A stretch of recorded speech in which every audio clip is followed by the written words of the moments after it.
Hi, I'm Umbreon Libris, and this is my Pokémon Violet Adventure Journal. So in my second file, I was breeding Fuecocos so that I'd be able to send one over to my main file and add that to the Pokedex. And while I was waiting for Fuecoco to hatch, I also got a Fuecoco in a Wonder Trade, and that one had its hidden ability. So I gave Indigo a Fuecoco as a thank you for being my go-between, and I kept the one with the hidden ability. We also took that opportunity to do a little bit of Union Circle and did some Fire and Steel raids together so that Indigo could collect Terra Shards in order to change the types of her Pokemon. After that, I headed back into Area 0 to meet that second Miraidon. Because I'm stubborn and old-fashioned, I really wanted to catch it in an Ultra Ball and save the Master Ball for who knows what, but it did not want to cooperate with me. So after I was down to my last Pokemon, I had to give up and use the Master Ball after all. I tried running around with both of the Miraidon, riding on one and having the other one follow, but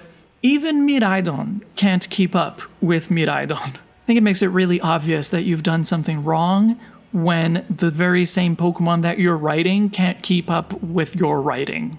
But at least I guess that having this Miraidon with me means that I'll be able to trade it and keep it in my living decks and all of that kind of thing. I'm guessing the Miraidon that you ride cannot be put into your box, because if you got rid of it, then what would you ride? I mean, they did it anyway in Auras, but I guess in this case, it does make more sense. So then it was finally time for the School Battle Brawl, the Academy Ace Tournament. A tournament open to all students and faculty and staff of the Academy where your opponents are completely random and not at all scripted. My first battle was against Arven, and we've both grown since that battle in the Lighthouse, but it seems that we've both grown at about the same pace because it was about the same difficulty. After I used Punk to bait a fire move from Scovillain and U-turned into Powerpuff to activate Flash Fire, Powerpuff pummeled through the team.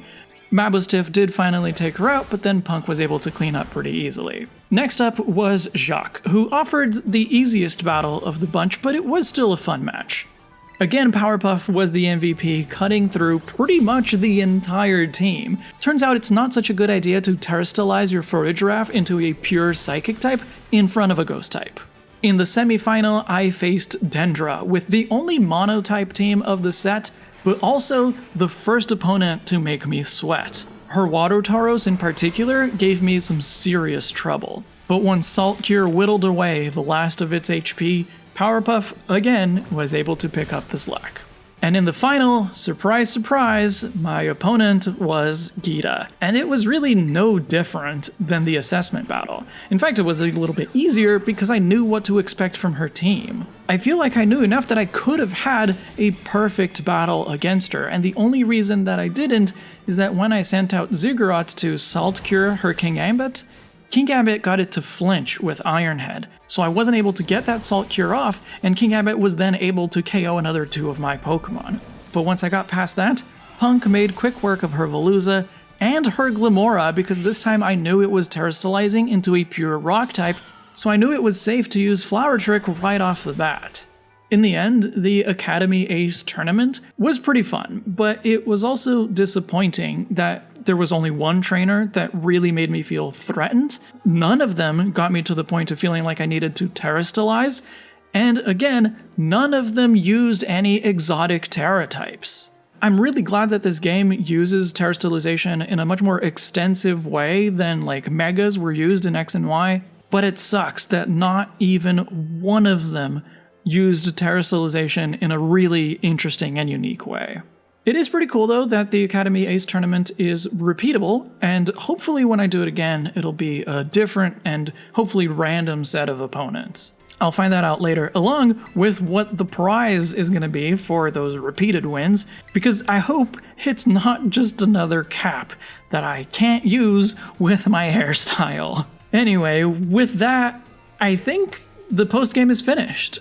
I did get a call from Jacques to let me know about some extra difficult raids being unlocked, but I have a feeling that's more about telling me about something that I can now do on an ongoing basis that I couldn't before, rather than yet another post-game mission. So this series is now really close to its end, but I'm not going to make this the final episode because I still have a few Pokemon that I haven't seen. So I expect there to be just one more video where I'll give my first impressions of all of the past Mon and of the remaining 2 ruinous treasures that I haven't seen yet.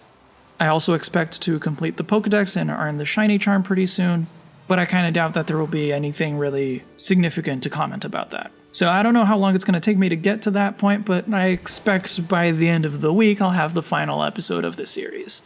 Thanks for listening, and I'll see you in the next chapter.